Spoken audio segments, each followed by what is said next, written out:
Hi, this is Rick Crouse with Weslyan University doing a video for ADC 463 Workshop 3, Crisis Intervention.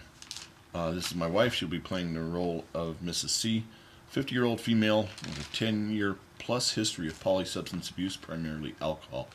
She has expended all of the family's finances, and then out of the from trips to the ER and for her alcohol use.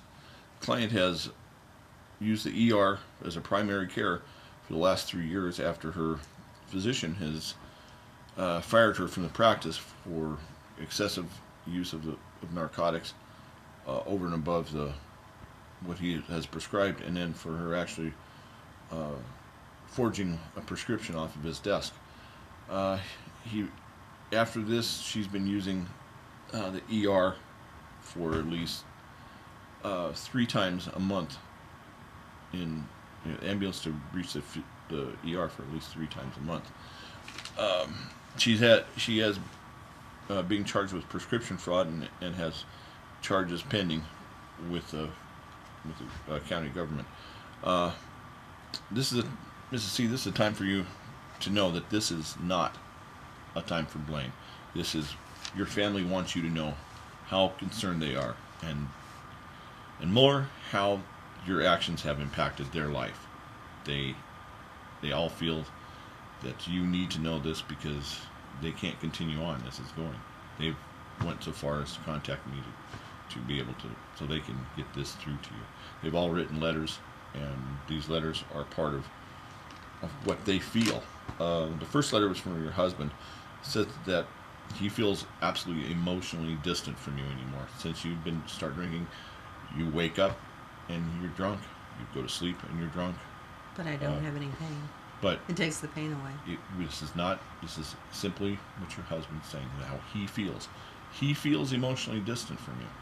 That doesn't have anything to do with your pain. He just doesn't support me. He just wants you to know, take this as what he is trying to tell you, not an argument. Just listen to what he is trying to tell you. He feels that because of the drinking, he feels like he's almost in the marriage alone. He also says that he feels unsafe in the marriage anymore because you've spent all the money out of your savings account to drink. You've also, between the frequent trips to the ER and enforcing the prescription, you put your family in jeopardy. But I need medical help when I go to the ER. This is not the time to argue about it. He wants you to hear this. He feels unsafe because you put the family at risk. You wrote the prescription that got you in trouble. It. The doctor didn't understand. But you wrote it. There are consequences to actions. When you wrote a prescription that's against the law, you put your family at jeopardy. Now they're on the RICO Act. They could lose the whole house.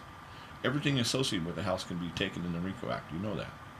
They just want you to know that he feels that you didn't put them first in your life, and that is one of the attributes of being an addict, is you don't put anybody else above your drug.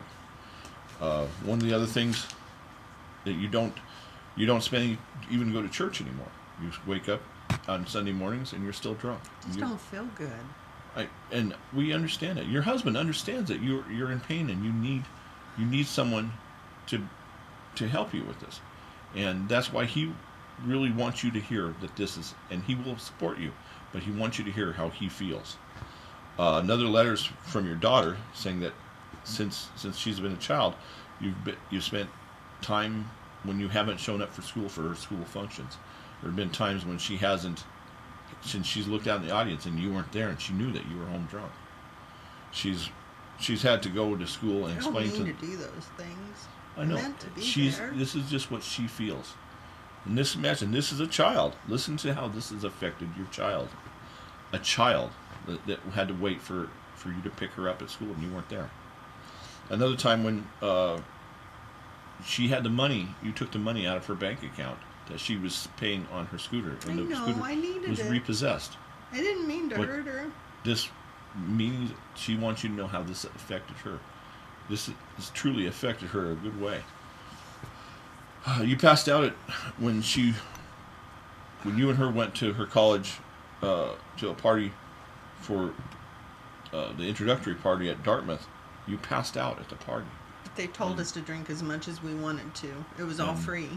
It was all free, and you passed out, and she wasn't accepted in Dartmouth after that. That wasn't my fault. She feels that it had and it hurt her. It hurt her seeing you passed out on the couch. I didn't mean to. Your pants around your knees, and she heard that. Number 3, your job has let you go because of your drinking.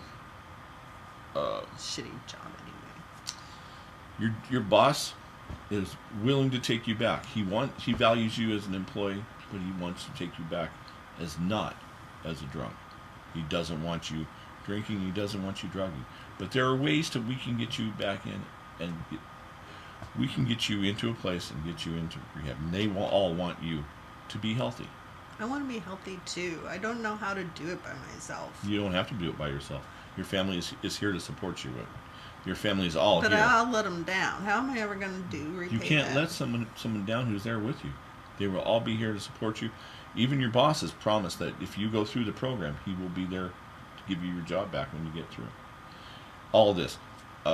When you go through the rehab, we will start. There are several different functions. Salvation Army, Harbor Lights has a program that will support you. I don't have any money. I can't go into They those even programs. They have, it's on a sliding scale to what you do. So all these programs do have a sliding scale, and they work off of insurance and a sliding scale, and they make it available for anyone to get into. I just don't want to hurt anymore. I don't want to hurt anymore. And after you get through with the program, there are physicians out there that can deal with your pain in a non-narcotic way, so that you don't ever have to hurt again. You can have your pain controlled without having to resort to going to the ER 3 times a month. All right. Thank you very much. Thank you very much. This was very helpful. Okay, bye. Yeah, bye.